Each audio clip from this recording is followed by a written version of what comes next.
हाय Vivian, फिर से एक बार आप सभी लोगों का स्वागत है हमारे इस एसएससी सीजीएल प्रीलिम्स 2024 के पेपर डिस्कशन में। और हमारी इस आज की वीडियो में हम डिस्कस करेंगे इंग्लिश के 25 सवालों को, जो कि पूछे गए थे 13 सितंबर की शिफ्ट नंबर 1 में। तो चलिए डिस्कशन को शुरू करते हैं। ये वीडियो अगर आपको थोड़ी सी भी फायदेमंद लगती है तो इस वीडियो को लाइक करने से संकोच नहीं करना है। इससे पहले के जितने भी डिस्कशन हमारे रहे हैं, इसके बाद के जितने भी डिस्कशंस हैं, उन सभी को मैंने एक प्लेलिस्ट में डाल दिया है। उस प्लेलिस्ट का जो लिंक है इस वीडियो के डिस्क्रिप्शन में है। आप वहां पर जाकर उसको एक्सेस कर सकते हैं और बाकी के जो आपके सब्जेक्ट्स हैं उनके भी प्लेलिस्ट के लिंक आपको वीडियो के डिस्क्रिप्शन में मिल जाएंगे। तो चलिए भाई, पहला सवाल आपके सामने आए उससे पहले ये कुछ जानकारी। ये मेरा एप्लीकेशन है EDU24। इसको डाउनलोड करके आप एक बार ट्राई जरूर कीजिएगा, इसको एक्सप्लोर कीजिएगा। इसमें जो भी चीजें हैं वो किसी भी वनडे गवर्नमेंट एग्जाम की तैयारी करने में आप लोगों की बहुत ज्यादा मदद करेंगे। एक बार इसको ट्राई जरूर करना है।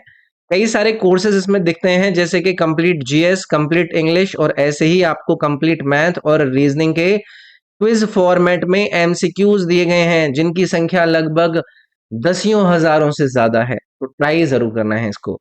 इसके अलावा ये आपके 4 कोर्सेज हैं, जिसमें complete English, complete math, complete reasoning और कंप्लीट जीके को आप कवर कर सकते हैं।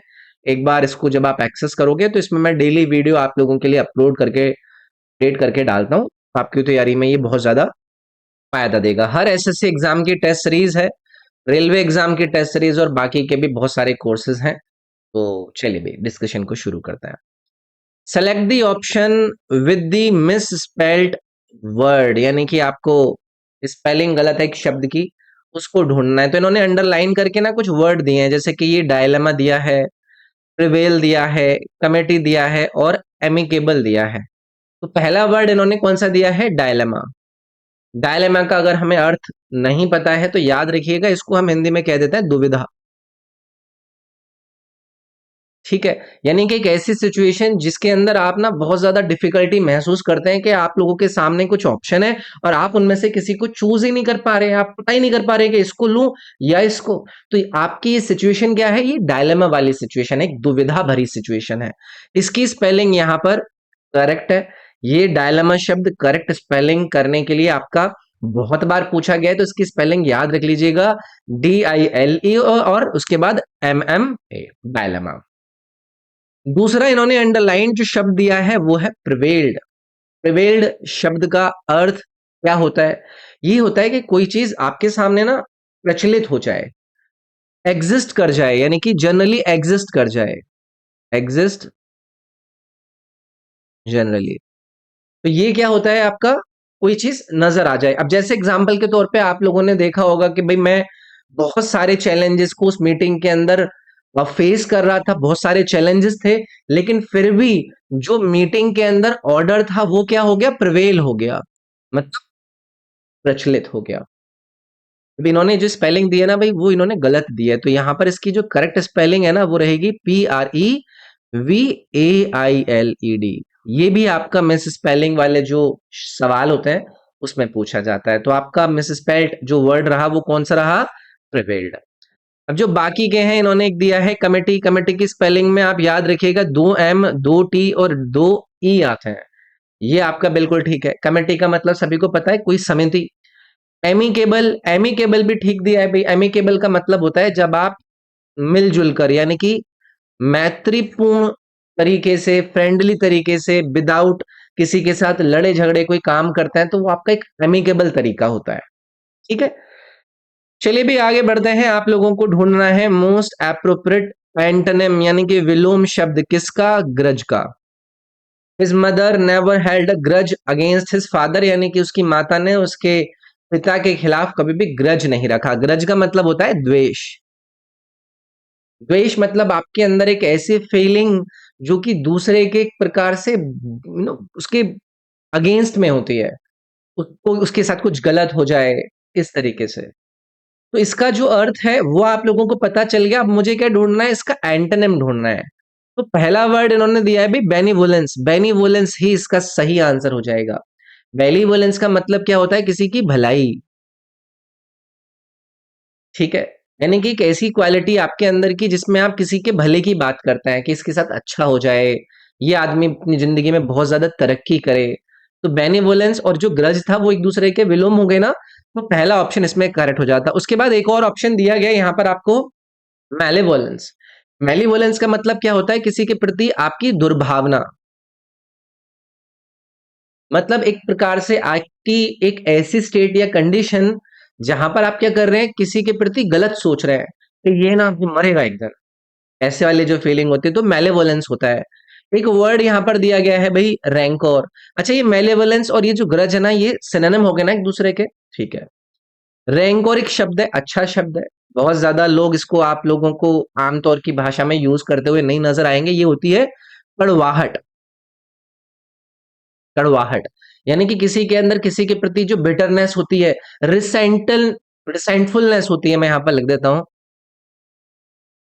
रिसेंटफुलनेस आप कह सकते हैं, या फिर मैंने आप लोगों को भी बताया बिटरनेस, किसी के प्रति कड़वाहट, तो वो रैंकर होता है, जो कि बहुत ही लंबे समय से चल रही होती है। जैसे कि दो घर हैं, आपस में उनके बीच में बातचीत नहीं होती है, बहुत समय हो गया है, तो इनके बीच में क्या है, ये एक रैंकर है। बहुत समय से इनके बीच में एक कड़वाहट घुली हुई है। एक वर्ड और दिया गया है, रिवोल्यूशन। रेवोल्यूशन जो भी आप बोलना चाहें, ये भी घृणा है। मतलब एक प्रकार से एक ऐसा सेंस जहां पर आप किसी को डिसगस्ट कर रहे हो। आ गया है ये यहाँ पर मुंह उठाकर, जाता क्यों नहीं है, इसे भगा यहाँ से। तो ये वाली जो फीलिंग होती है वो क्या होती है, रेवोल्यूशन होती है। ये सारे वर्ड याद रखेंगे। एंटोनिम पूछा था ग्रज का, जो कि बेनेवलेंस हो जाता। चलिए भाई आगे आएंगे। ईडीएम पूछा है, ईडीएम का वर्ड इन्होंने क्या दिया है, a bad patch. Bad patch का मतलब होता है, जैसे मान लीजिए कि अभी आप लोग एसएससी या फिर किसी भी एग्जाम की तैयारी कर रहे हैं, तो आप लोगों को ऐसी फीलिंग आती है कि यार कैसा समय है, ये बहुत ही कठिन समय है, हमारा अच्छा समय कब आएगा। आप लोगों का ये जो कठिन समय है, ये क्या है, एक बैड पैच है। तो इसको मैं क्या बोल सकता हूँ, एक कठिन समय। समझ गए? तो यहाँ पर एक ऑप्शन दिया गया है, a period of time when a person faces lot of troubles. ये वाला इसका करेक्ट मीनिंग बनता बैड पैच का। जैसे कि किसी आदमी की नौकरी चली जाती है, तो वो आदमी किससे गुजरता है, एक बैड पैच से गुजरता है, क्योंकि उसके पास, उसको लगता है कि यार मेरी नौकरी चली गई है, कुछ मेरे साथ सही नहीं हो रहा है, तो वो बैड पैच से गुजर रहा है। अगला सवाल है, select the word which means the same as the group of the word given. ये वन वर्ड सब्स्टिट्यूशन आपको बताना है किसका, a written statement made under oath. एक ओथ के अंदर जो एक रिटन स्टेटमेंट है, जिसको लोग मतलब देखते हैं, बोलते हैं, तो क्या है भाई ये? यहाँ पर एक वर्ड दिया गया है आपको, एफिडेविट। सुना बहुत होगा आपने इसके बारे में। तो ये क्या होता है, एक स्टेटमेंट होता है जिसमें ना एक ओथ लिखी गई होती है, जिसको किसमें हम यूज करते हैं, लीगल प्रोसीडिंग्स के अंदर यूज करते हैं। वो होता है एफिडेविट। एक स्टेटमेंट लिखा हुआ है, वो आपका ओथ के अंडर में लिखा हुआ है। ऐसे ही कुछ और स्टेटमेंट है, जिसमें ही जो मतलब पहला वर्ड दिया गया है वो क्या है, स्टेटमेंट है। स्टेटमेंट का मतलब क्या हो जाता है, एक किसी डिक्लेरेशन की जनरल टर्म, कि आपने कुछ चीज डिक्लेयर करी है, उसको आपने एक जनरल टर्म में लिख लिया है, रिटर्न वे में या फिर बोलकर। इसमें कोई लीगल कॉन्टेक्स्ट नहीं होता है स्टेटमेंट में, ठीक है। टेस्टिमनी क्या होता है, टेस्टिमनी मतलब होता है कि आपका एक, या तो आपने स्टेटमेंट दिया हो बोलकर या लिखकर, जो कि किस तरीके से यूज हो रहा है, एविडेंस के रूप में यूज हो रहा है, जिसको आमतौर पर आप कोर्ट वगैरह में देखते हैं, तो वो क्या होती है, टेस्टिमनी, मतलब गवाही, है ना। अफर्मेशन एक वर्ड दिया गया है, अच्छा शब्द है। ये भी क्या प्रकार का एक डिक्लेरेशन है। आपने कुछ डिक्लेयर किया है, आपने कुछ कंफर्म किया है कि कुछ क्या चीज है वो सही है, मतलब आपने किसी सही चीज को अगर डिक्लेयर कर दिया है या फिर कंफर्म कर दिया है, तो मतलब आपने उसके लिए क्या कर दिया है, अफर्मेशन दे दिया है कि हाँ हाँ ये बात ठीक है, बिल्कुल ठीक है। चलिए जी आगे बढ़ते हैं, और उन्होंने फिर से आप लोगों से एंटोनिम पूछ लिया है, यानी कि विलोन शब्द पूछ लिया है किसका, बारबैरिटी। बहुत ही कॉमन शब्द है, इसका मतलब होता है क्रूरता। क्रूरता, कोई चीज जो कि बहुत ज्यादा क्रूअल या फिर क्रुएलिटी से भरी हुई हो, ब्रूटलिटी से भरी हुई है, तो वो क्या होती है, बारबैरिटी। जैसे अटैक वगैरह कर दिए जाते हैं, तो उस अटैक की जो बारबैरिटी होती है, जो उसकी क्रूरता होती है, उस पर फिर चर्चा करते हैं। इसका एंटोनिम यानी कि इन्होंने क्या पूछा है? विलोम। तो विलोम हम ढूंढेंगे, एक एक करके विकल्प देखते हैं। राइवलरी का मतलब क्या होता है? ये जब दो लोग एक दूसरे के प्रतिद्वंद होते हैं, यानी कि ये कंपटीशन है सेम चीज को लेकर, दो या दो से अधिक लोगों के बीच में सेम फील्ड में, तो वो क्या है? राइवलरी है, उन दोनों के बीच में प्रतिद्वंदिता है। एक वर्ड दिया गया है भाई, कॉलस। कॉलस एक बहुत ही कॉमनली यूज्ड वर्ड है। इसका मतलब होता है निर्दयी। कॉलस, जहां पर आपको एक ना एक ऐसा इनसेंसिटिव और क्रूअल डिसगार्ड दिखा रहे होते हैं दूसरों के प्रति। यार 1 मिनट रुकिएगा, कॉल आ रहा है ना, 1 मिनट बस।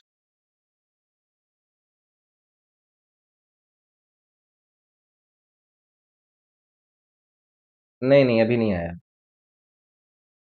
अभी नहीं आया।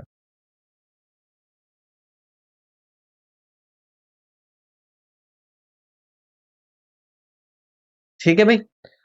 उसके बाद तीसरा ऑप्शन इन्होंने दिया है कंपैशन। कंपैशन का मतलब क्या होता है? किसी के बीच में समझौता, यानी कि एक एग्रीमेंट या फिर एक सेटलमेंट है जो कि किसी डिस्प्यूट के बाद एक ऐसे पॉइंट पर पहुंचा है कि भाई चलो ठीक है, अब हम मान गए हैं, अब हम नहीं करेंगे, लड़ाई नहीं करेंगे, कुछ भी चीज नहीं करेंगे। तो ये जो बारबैरिटी है, जिसमें आप किसी के प्रति क्रूर थे, किसी के साथ मतलब एक बहुत ही नेगेटिव फीलिंग रखते थे, उसका ऑपोजिट ये कंपैशन नहीं बन जाएगा जब उसके साथ आप समझौता कर रहे हैं। कॉम्प्रोमाइज का मतलब क्या होता है? कॉम्प्रोमाइज का मतलब, कॉम्प्रोमाइज, अच्छा कंपेशन लिखा हुआ है क्या भाई? कॉम्प्रोमाइज का मतलब होता है समझौता। मैं ये इसको कॉम्प्रोमाइज के उसके तरीके से समझ गया। उसके बाद यहाँ पर जो वर्ड दिया है वो है कंपैशन। तो यहाँ पर ये कंप्रोमाइज तो समझौता हो गया। समझौता, कंपैशन का मतलब क्या हो जाता है? ये दया है, किसी पर आपको दया आ गई हो, तो दया वाला वर्ड है वो आपका इसमें एंटोनिम बनेगा ना, कि आपने किसी के प्रति क्रूरता का भाव रखा, और अब आप कंपैशन यानी कि दया दिखा रहे हो, तो थर्ड वाला ऑप्शन सही होगा बेस में। ठीक है, ये वाला ऑप्शन सही हो जाएगा। चलिए आगे बढ़ देंगे। इनकरेक्टली स्पेल्ड वर्ड आपको इन चार में से ढूंढना है, तो एक एक करके सारे के सारे जो वर्ड है उनकी तरफ आप निगाहों को घुमाइए। पहला दिया गया है आपको री इन्फोर्समेंट। री इन्फोर्समेंट का मतलब क्या होता है? एक ऐसा एक्शन हो या फिर कोई ऐसा प्रोसेस हो जो कि क्या कर रहा है? स्ट्रेंथनिंग कर रहा है, री इन्फोर्स कर रहा है, मतलब मजबूती ला रहा है। ठीक है, तो इसकी जो इन्होंने स्पेलिंग दी है वो री इन्फोर्समेंट ठीक दिया है। उसके बाद दूसरा दिया है इन्होंने मोटिवेशनल। मोटिवेशनल तो यार देखो स्पेलिंग ठीक है, सबको ये है ही पता।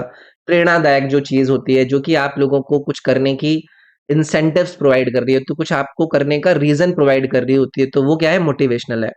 अपॉर्चुनिटी, अपॉर्चुनिटी की स्पेलिंग भी ठीक दी है भाई इन्होंने। अपॉर्चुनिटी का मतलब क्या होता है? अवसर, है ना?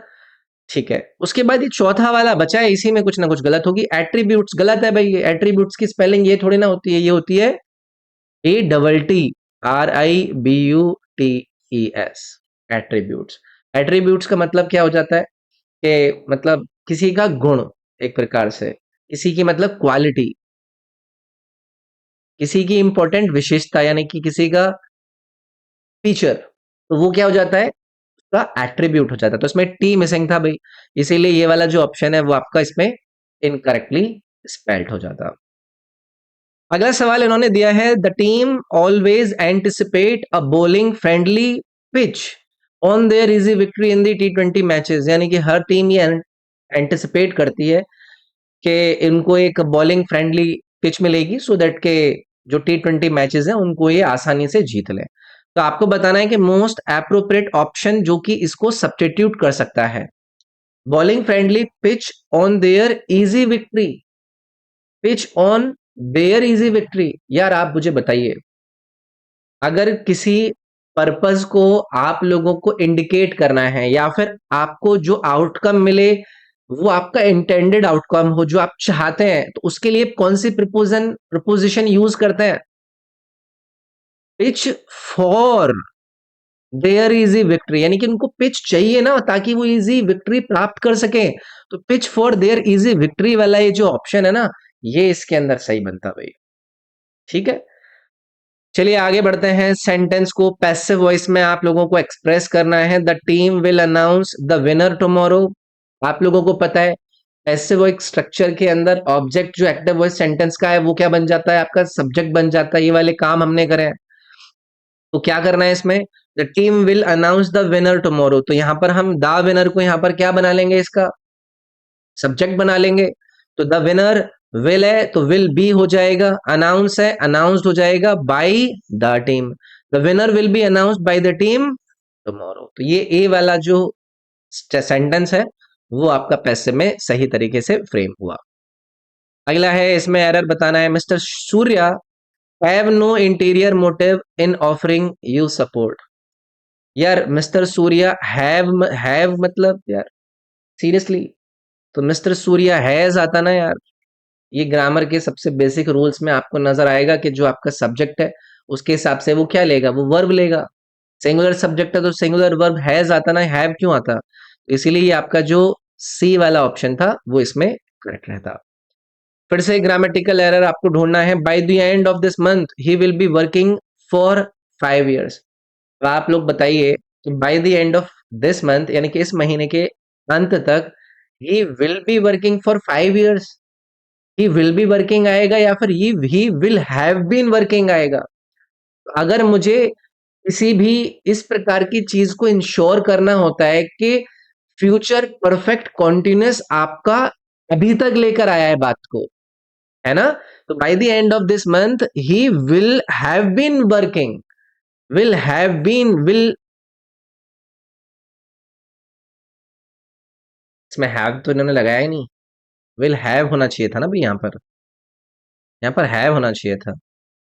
तो अच्छा इन्होंने मतलब एरर पूछा ना, तो इस वाले पार्ट में एरर है वो, ठीक है। तो इसमें पहला वाला ऑप्शन सही हो जाएगा आपका। अगला है, select the most appropriate option to fill in the blank. आपको इस ब्लैंक को भरना है। Kamal is not willing to purchase a house on the 12th floor of a sea side apartment as she is fearful of heights. She is suffering from what. यार ये one word substitution वाली बात हो गई ना। कमल नाम की एक लड़की है, वो 12वीं फ्लोर पर सी साइड अपार्टमेंट को परचेज करने में इच्छुक नहीं है क्योंकि उसको ऊंचाई से डर लगता है। तो वो किससे सफर कर रही है, उसको एक्रोफोबिया है ना भाई। एक्रोफोबिया का मतलब क्या होता है, आपको जब एक्सट्रीम फियर होता है इससे, हाइट से। तो यहां पर आपका ऑप्शन नंबर इसमें चौथा करेक्ट होता। अब इसमें देखो और भी दिए गए हैं आपको, जैसे हेलियोफोबिया है। हेलोफोबिया किसका मतलब होता है, इसमें आप डरते हैं किससे, सनलाइट से।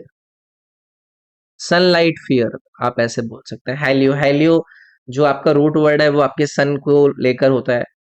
फिर उसके बाद दिया गया है सोशियोफोबिया। सोशियोफोबिया का मतलब क्या होता है, जब आप किसी भी सोशल सिचुएशन से या फिर किसी से इंटरेक्ट करने से डरते हैं, तो वो आपका सोशियोफोबिया होता है। उसके बाद देखिए क्लस्ट्रोफोबिया भी, ये भी काफी इंपॉर्टेंट वर्ड होता है, जहां पर ना आप लोगों को प्लेसेस से डर लगता है, यानी कि जो बंद प्लेसेस है, यहां पर लिख देता हूं कन्फाइंड प्लेसेस।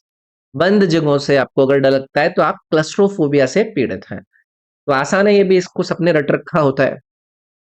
एंटोनिम बताना है भाई आपको, अंडरलाइन वर्ड का लार्ज का आपको एंटोनिम बताना है। तो लार्ज का एंटोनिम यार टाइनी नहीं हो जाएगा, यहाँ पर स्टेटमेंट को पढ़ने की भी जरूरत नहीं थी, है ना। लार्ज मतलब क्या होता है, बड़ा। टाइनी मतलब क्या होता है, छोटा। और बड़ा और छोटा एक दूसरे के विलोम नहीं हो गए, है क्या नहीं। इसको लेकर तो दिक्कत नहीं है ना। बम्पर का मतलब क्या होता है, विशाल। ठीक है, विशाल। 1 मिनट रुकिएगा यार। Hello, good afternoon. कहाँ, मैं थोड़ी देर में करता हूँ, मैं क्लास में हूँ, ठीक है। ठीक है, बम्पर का मतलब क्या होता है, विशाल। कोई चीज बहुत ही ज्यादा अगर लार्ज हो या फिर वो प्रचुरता में हो, अबंडेंट हो, तो वो क्या हो जाएगी भाई, बम्पर हो जाएगी। जाइगेंटिक का मतलब भी क्या होता है, कोई चीज जो कि बहुत ज्यादा विशाल काय हो, मतलब इसको मैं एक्सट्रीमली लार्ज बोल दूंगा साइज में। ठीक है।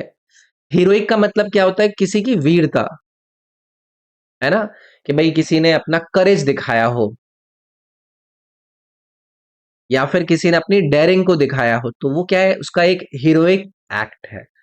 चलो भाई आगे बढ़ते हैं। अगला सवाल इन्होंने एंटोनिम एंटोनिम बड़े पूछे हैं भाई इन्होंने। विलोम शब्द किसका? एपिटोम। एपिटोम हमने पिछली शिफ्ट के अंदर दो तीन बार शब्द को देख लिया है यूज होते हुए, ठीक है। एपिटोम का मतलब क्या होता है? कोई एक परफेक्ट एग्जाम्पल। मतलब मान लो कि आप किसी की क्वालिटी को लेकर एक एग्जाम्पल दे रहे हो, किसी के टाइप को लेकर एक परफेक्ट एग्जाम्पल दे रहे हो, तो वो क्या हो जाता है? एपिटोम। तो मैं इसको क्या कह सकता हूं? Perfect example. जैसे हम बोलते हैं ना कि भाई किसी के बारे में कि भाई ये ना, ये इसका सटीक उदाहरण है। जैसे कि कोई मैडम है, कोई लड़की है, उसकी एलिगेंस को बहुत ज्यादा सराहाया जाता है, उसके ग्रेस को बहुत ज्यादा सराहाया जाता है, तो ये कहते हैं कि भाई she is the epitome of elegance and grace. तो ये परफेक्ट एग्जाम्पल के रूप में एपिटोम शब्द को हम यूज करते हैं। अब इसका हमें ढूंढना है एंटोनिम। तो यहाँ पर पहला वर्ड देखना है, ये क्या है? एक्सपेंशन। एक्सपेंशन का मतलब क्या होता है? विस्तार। विस्तार, या फिर हम एक ऐसे एक्शन को रेफर कर रहे हैं जो कि बहुत ही ज्यादा बढ़ा चढ़ाकर या फिर फैला हुआ है ना। एपिटोम और एक्सपेंशन दोनों एक दूसरे के एंटोनिम नहीं हो गए यार? एक बार बाकी के भी देख लेते हैं, कभी किसी और के साथ आपको मिले। प्रिसाइज का मतलब क्या होता है? जो चीज बहुत ही ज्यादा सटीक होती है। तो परफेक्ट एग्जाम्पल का ये विलोम तो नहीं है। एग्जॉर्टिक शब्द दिया, इसका मतलब होता है किसी को इंकरेज करना, मतलब बहुत ज्यादा किसी को चढ़ाना कि आपको ये करना ही है, ये करना ही है, इसका मतलब होता है एग्जॉर्ट। ल्यूसिड का मतलब क्या होता है? कोई चीज जो कि बहुत ही ज्यादा स्पष्ट है। यार इसमें ना एपिटोम का यही बन रहा है भाई, एंटोनिम। बाकी का इनके तो कोई एपिटोम के साथ विलोम की कोई फीलिंग ही नहीं आ रही है। ठीक है, चलिए आगे आएंगे। वन वर्ड सब्सटीट्यूट करना है आपको। कैन नॉट बी करेक्टेड, किसी को अगर आप करेक्ट नहीं कर सकते हैं, मतलब वो क्या है? इनकरेजिबल है। ये बी ऑप्शन करेक्ट होगा। इसकी स्पेलिंग याद रख लीजिएगा, इसकी स्पेलिंग पूछ ली जाती है। उसके बाद यहाँ पर एलिजिबल, आपको एक वर्ड इन्होंने दिया, इसका मतलब क्या होता है? जो चीज मतलब क्या होती है? इलेजिबल दिया है ना, जिसको आप अनरीड है, मतलब उसको पढ़ नहीं पा रहे हैं। कोई चीज जो अनरीडेबल है ना, उसको बोलते हैं इलेजिबल। इनक्रेडिबल का मतलब क्या हो जाता है? ये होता है कि कोई चीज जो कि अनबिलीवेबल है, मतलब आप बिलीव ही नहीं कर पा रहे हैं कि ऐसा हो गया, ऐसा सच्ची में हो गया, तो वो होता है इनक्रेडिबल। इन एलिजिबल का मतलब सभी को पता है, ये डिसक्वालिफिकेशन वाला है। मतलब आप अगर इन एलिजिबल है तो आप किसी भी क्राइटेरिया को मीट नहीं कर रहे हैं, आप इरेलीवेंट है, आप अप्लाई नहीं कर सकते, मतलब आप क्या इन एलिजिबल है। ठीक है, तो ये भी आसान था। चलिए भाई ये आपको अरेंज करने हैं, चार वर्ड दिए गए हैं, एक एक करके देखते हैं। Smoking in your youth stunts the body and clouds the brain. यार आप मुझे बताइए कि द बॉडी एंड, ये वाला जो स्टेटमेंट है इससे ठीक नहीं हो रहा होगा, ये स्टार्ट नहीं हो रहा होगा। The body and your youth stunts, the body, नहीं नहीं, नहीं, इससे स्टार्ट नहीं होगा इसको। Smoking in your youth stunts the body and clouds the brain. इसमें देखो, हाँ ध्यान से सुनिएगा। इसको हम स्टार्ट करेंगे स्मोकिंग इन से। स्टेटमेंट हमने स्टार्ट किया ए से। क्यों? क्योंकि ये क्या कर रहा है आपका, इस चारों स्टेटमेंट में से सबसे ज्यादा इंट्रोडक्टरी या फिर चीजों को शुरू करने वाला यही वाला स्टेटमेंट नजर आ रहा है, स्मोकिंग इन। अब इसके बाद क्या आएगा? सब्जेक्ट आएगा, जो कि क्या है? योर यूथ स्टंट्स, जो कि एक लॉजिकल सीक्वेंस बता रहा है। सब्जेक्ट की जो प्रभावित करने वाली चीज है, smoking in your youth stunts, तो ये आपका एक सटीक वो बनेगा ना सीक्वेंस। ए के बाद बी आया। इसके बाद आप लोग देखिए the body and clouds the brain, यानी कि जो स्मोकिंग है, in your youth stunts the body and clouds the brain, तो ये आपका एक एबीसीडी इसमें करेक्ट सीक्वेंस हो जाता। ये सी वाला जो ऑप्शन है ये बनता है इसमें करेक्ट।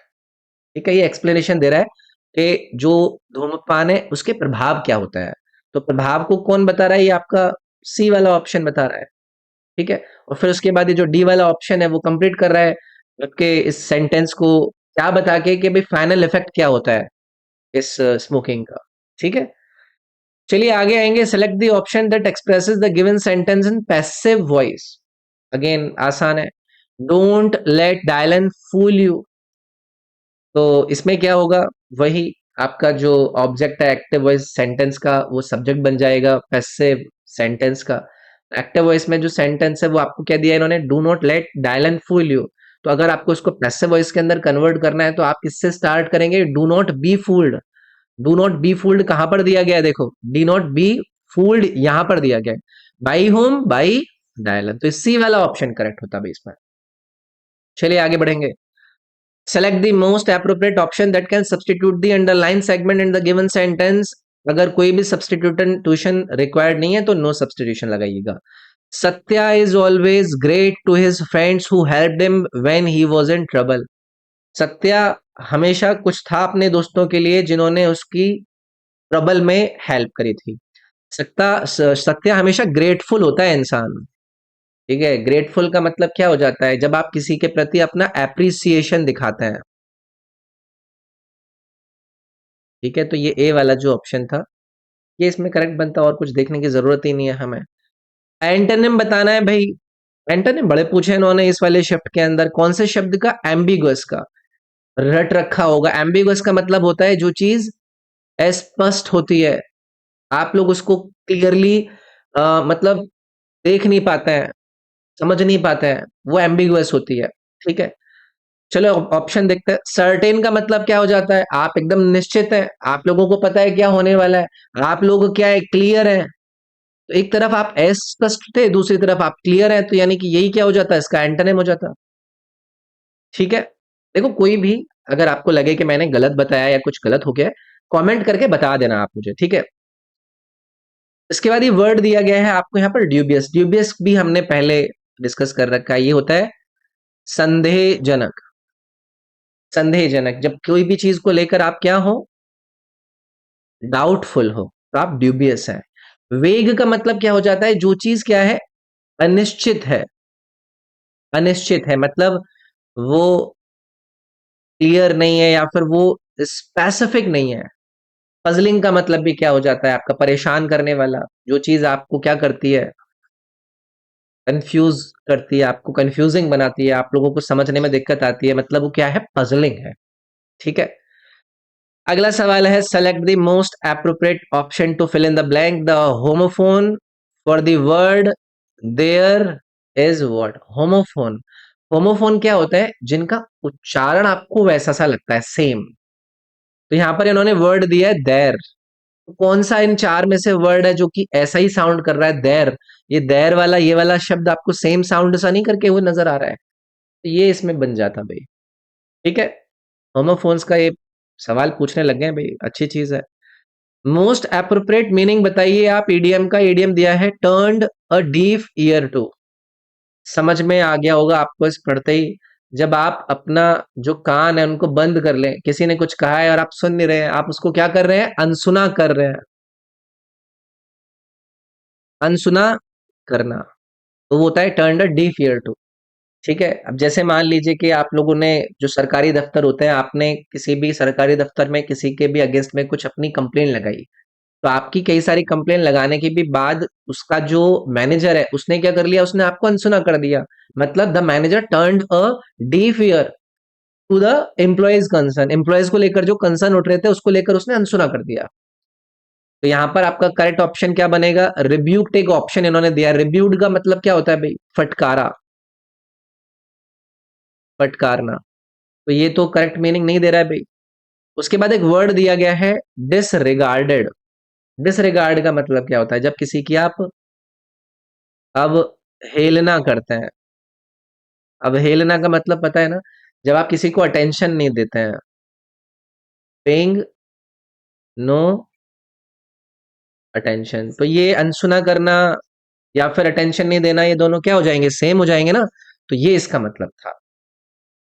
चलिए भाई आगे बढ़ते हैं, और आपके सामने आ गया है यहाँ पर क्लोज टेस्ट। तो पढ़ते हैं भाई क्लोज टेस्ट को, और फिर उसके बाद देखते हैं कि कौन कौन से ब्लैंक्स में कौन कौन सा वर्ड आएगा। Sleeping, dreaming, and walking are three important for ordinary humans. For those who have transcendental knowledge, all three are almost same, and there is not much difference among these three. The world and life is a myth and it keeps on changing. देखो मैं इतना time अभी यहाँ पर आपको पढ़ाने में लगा रहा हूँ, ठीक है? इतना टाइम जब आप खुद से पढ़ते हैं तो आप स्कैन करते हैं, इतना ऐसे एक एक करके नहीं है, तो आप बोलना पड़ रहा है मेरे को हर वर्ड को, तो इसलिए समय लग रहा है। तो आप ऐसे मत सोचना कि सर को इतना समय लग रहा है, जब आपकी रीडिंग हैबिट बन जाती है ना तो फटाफट से स्कैन करके अपने सवालों की तरफ आता है। The world in life is a myth and it keeps on changing. Adi Shankara, the greatest Advaita preacher, Ramana Maharshi, observed no difference between dreaming and walking states. What he said is that it is a from one unreal world to another world. There is no difference between the images one sees when waking up and the images she sees during dreams. According to this great sage of the modern century, the first one is a daydream and the second one is a night dream. The usual philosophers say that mind and body are the two elements and mind is source of all diverse thoughts. In the waking up states, the mind is active with all tensions and dissatisfactions, so happiness is missing. During the sleep, as the mind is absent and so is the physical world, the real happiness. It is said that deep sleep, where there is no feeling of body, mind, and the world, is the natural state of human beings. भाई इसके अंदर बहुत सारी बातें हुई हैं। Day dream यानी कि जो दिन में आप ख्याल देखते हैं, जो आप जागते हुए सोचते हैं, सोकर जो आप सोचते हैं, उसमें आपके माइंड का इन्वॉल्व होना। दिन में आप अगर सोच रहे हैं तो आपके दिमाग में टेंशन, ये सब चीजें होती हैं। जब आप एक अच्छी डीप स्लीप लेते हैं तो उसमें आपका माइंड, आपका जो फीलिंग है वो नहीं होती है, और यही एक नेचुरल स्टेट होती है ह्यूमन बींग्स की। इस तरीके का आइडिया हमें नजर का आया और कुछ लोगों के इसमें स्टेटमेंट भी दिए गए। चलो भाई पहला वाला ब्लैंक फिल करते हैं। Sleeping, dreaming and walking are three important for ordinary humans. क्या है थ्री ऑर्डिनरी ह्यूमन बींग्स का? एंगल्स है, मेथड्स है, प्रॉब्लम्स है या एस्पेक्ट्स है? एस्पेक्ट्स का मतलब क्या होता है? एस्पेक्ट्स का मतलब होता है जो आपके जीवन की जरूरतें हैं। तो ये जो ब्लैंक यहाँ पर आप लोगों से मांग रहा है वो एक ऐसा शब्द मांग रहा है जो कि इन तीनों स्टेट को क्या करे, इनको डिस्क्राइब करे। तो एस्पेक्ट वाला जो वर्ड है वो क्या कर रहा है, वो बहुत ही सटीक तरीके से इसमें फिट हो रहा है, जो कि एक इंपॉर्टेंट फीचर के रूप में बता रहा है इन तीनों बातों को एक ऑर्डिनरी ह्यूमन के लिए। ठीक है, चलिए आगे आएंगे। अगला है but for those who have transcendental knowledge. अब इसके अंदर आप लोगों को क्या देखना है? आपको ये देखना है कि भाई ऐसा हमें वर्ड चाहिए जो कि इंडिविजुअल्स को डिस्क्राइब करे जिन्होंने प्रोफाउंड अंडरस्टैंडिंग को क्या किया है, गेन किया है। ट्रांसेंडेंटल नॉलेज की जो अंडरस्टैंडिंग है उसको गेन किया है। तो इन्होंने क्या पूछा? But for those who have what, who have deep transactional knowledge, depth, superficial, large. तो इसमें क्या रहेगा ना, अरे ये क्या हो गया, who have deep transactional knowledge. तो भाई नॉलेज जो होती है वो किसी भी टॉपिक की, वो आपको डीप होती है ना, जहां पर आप उस नॉलेज की गहराई के बारे में बात कर रहे हैं, तो यहाँ पर डीप वाला जो ऑप्शन है वो सही से आपके आइडिया को यहाँ पर कन्वे कर रहा है।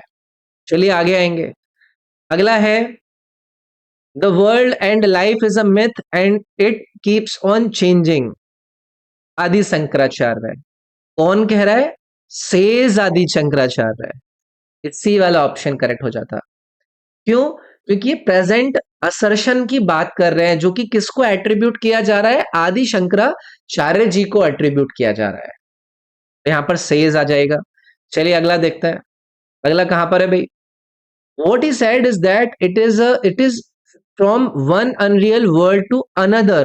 तो यहां पर मैं क्या रेफरेंस करा रहा हूं?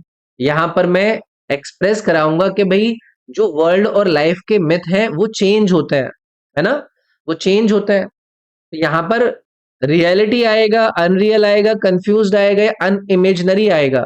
What is said is that it is from one unreal world to another unreal world.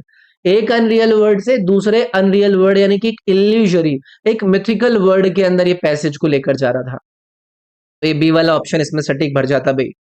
ये है आपका अंतिम। ये कहां पर है भाई? ये रहा। During sleep, as the mind is absent and so is the physical world, the real happiness what? Real happiness gained, is gained, was gained या gains? Real happiness is gained. बहुत से लोग सोचेंगे कि सर जी गेन्ड नहीं आएगा, नहीं। इन्होंने इस कहावत के अंदर कहा है कि भाई during sleep as the mind is absent so is the physical world. उसके बाद क्या होता है? The real happiness is gained. Real happiness को गेन किया जाता है। तो गेन्ड अगर मैं यहां पर यूज करता तो वो पैसिव वॉइस यहां पर बनता, और वो एक ऑनगोइंग स्टेट को बताता, ना कि एक एक्टिव प्रोसेस को। तो बी वाले ऑप्शन से आपको एक एक्टिव प्रोसेस के बारे में आइडिया लग रहा है। ठीक है, तो यार ये था हमारे इन 25 सवालों का डिस्कशन, और आई होप आप लोगों को मजा आया होगा। अगर थोड़ा सा भी मजा आया हो इस डिस्कशन में आप लोगों को, तो आप लोग इस वीडियो को लाइक जरूर करिएगा। अगर आप इस चैनल पर आते हैं रेगुलरली, वीडियोस आपको फायदेमंद लगती हैं, तो चैनल को सब्सक्राइब भी कर लीजिएगा, सो दैट कि रेगुलरली आपको वीडियो मिलती रहे, आपको ढूंढना ना पड़े, नोटिफिकेशंस पहुंच जाया करें। अगर आप वो जो आपका बेल वाला आइकन है उसको प्रेस कर लेंगे। आपका कोई फ्रेंड जो कि तैयारी कर रहा है इंग्लिश में, उसको प्रॉब्लम होती है, तो आप उसके साथ भाई इस वीडियो को शेयर भी कर सकते हैं कि भाई देखो इन वीडियोस के अंदर एसएससी सीजीएल 2024 के प्रीलिम्स पेपर डिस्कशन चल रहे हैं, तो इसको देख ले और तेरे बहुत सारे क्वेश्चंस का एक तरीके से कलेक्शन बन जाएगा। तो चलो फिर मिला जाएगा आपसे अगले वीडियो में। बाकी इस मेरे एप्लीकेशन ADU24 को आप लोगों को डाउनलोड करना है, जिसमें ये बहुत सारी चीजें आप लोगों की तैयारी के लिए मैंने प्रोवाइड करी हुई हैं। तो मिलता हूँ आपसे अगले वीडियो में। इस वीडियो में इतना रखते हैं, अपना ख्याल रखिए। Thank you, take care, bye bye.